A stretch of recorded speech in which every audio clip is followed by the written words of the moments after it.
70 years ago, the British ended their 200-year rule over India. Ever wondered what could have happened if the British never ruled India? The British came to one of the richest countries in the world, accounting for 27% of global GDP in 1700, 23% in 1800, and over 200 years of exploitation, depredation, loot and destruction reduced it to a poster child for third world poverty, with just over 3% of global GDP, 90% of the population living below the poverty line when the British left in 1947, a literacy rate, you speak of education, a literacy rate below 17%, and a life expectancy of 27. Would we be the richest country in the world? Would we have sustained the tag of the golden sparrow? Let's find out. Two-thirds of people in Britain still believe that colonialism benefited the colonies, although stats say otherwise. The growth rate of British India from 1900 to 1947 was 0.001%. That's what they were doing while draining the country of taxes and resources. Let's unfold every page one by one and understand the growth story of India from our lenses.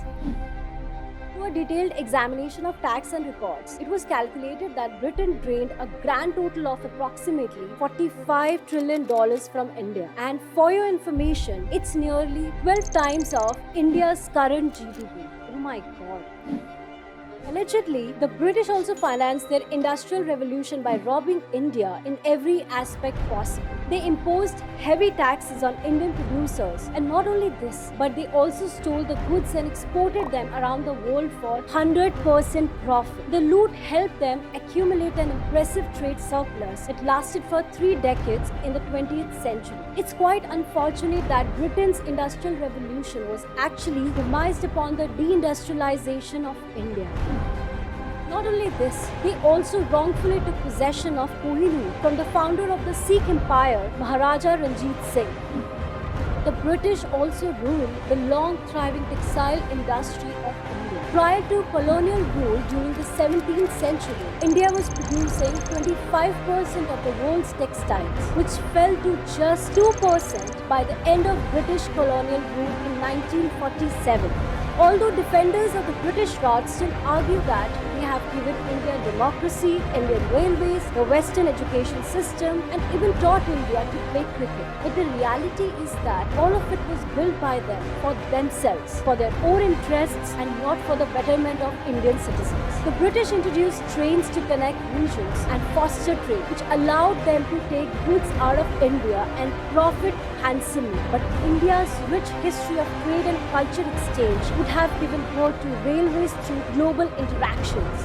English undoubtedly became the common means of communication under British rule. Yet, with India's diverse multilingual landscape, it's probable that trade and diplomacy would have necessitated adopting a common global language.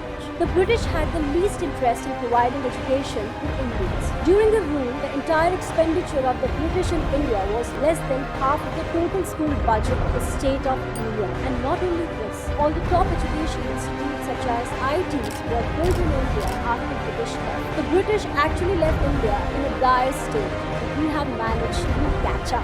When the British left India in 1947, the nation's GDP per capita stood at just $619, and nearly 70% of the population lived below the poverty line. And post-independence, India faced countless challenges, but its determination and imposition of strategic reforms and policies helped rebuild the nation. The establishment of the Planning Commission in 1950 laid the groundwork for the centralized economic planning, inspired by models from the USSR. However, in the 1960s, India faced multiple challenges, including food shortages, inflation, and wars with neighboring countries such as China and Pakistan. In response, visionary leaders like Lal Bahadur Shastri and Indira Gandhi initiated the Green and White Revolutions, transforming agriculture and milk production. The turning point came in 1991 when India faced a balance of payments crisis. To curb the same, a new economic policy was introduced, led by Prime Minister Narasimha Rao and Finance Minister Manmohan Singh. It opened up the economy, liberalizing trade, reducing tariffs, and encouraging foreign investment. And after that, India never looked back. The poverty rate has plummeted from 70% reduction to less than 20%, uplifting the lives of millions. And when we talk about education, the literacy rate has surged from 18% in 1951 to over 75% today, nurturing a knowledge-driven economy. It also recorded the highest ever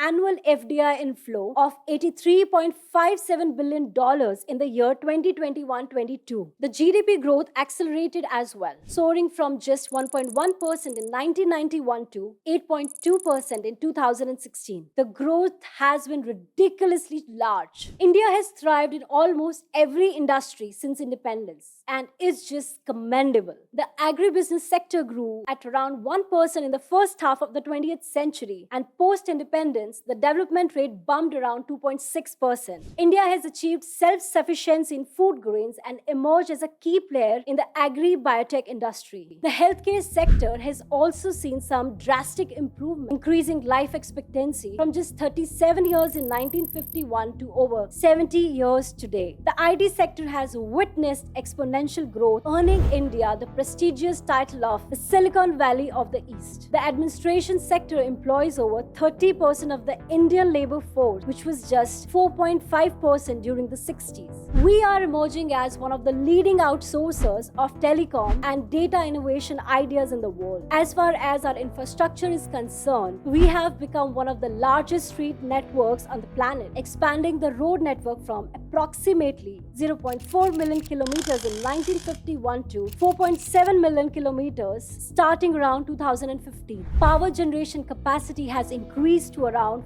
4 lakh megawatts from less than 1400 in the year of independence. Believe it or not, the growth has been tremendous. Once labeled as a third world country, India has come a long way in its economic journey and is now among the biggest economies in the world. Today, India stands tall as a major player in the global economic landscape, with a GDP that has grown from just rupees 2.7 lakh crore at the time of independence to nearly rupees 150 lakh crore. Almost a decade ago, India ranked 11th among the largest economies, while the UK was 5th. But shockingly, India has surpassed the UK itself to become the world's 5th biggest economy. Isn't it a matter of pride that a country which once used to rule us is now behind us in terms of wealth? India has also been declared the 4th strongest army in the world, with 1.5 million active personnel, and 3rd largest in terms of defense expenditure with a budget of $55 billion.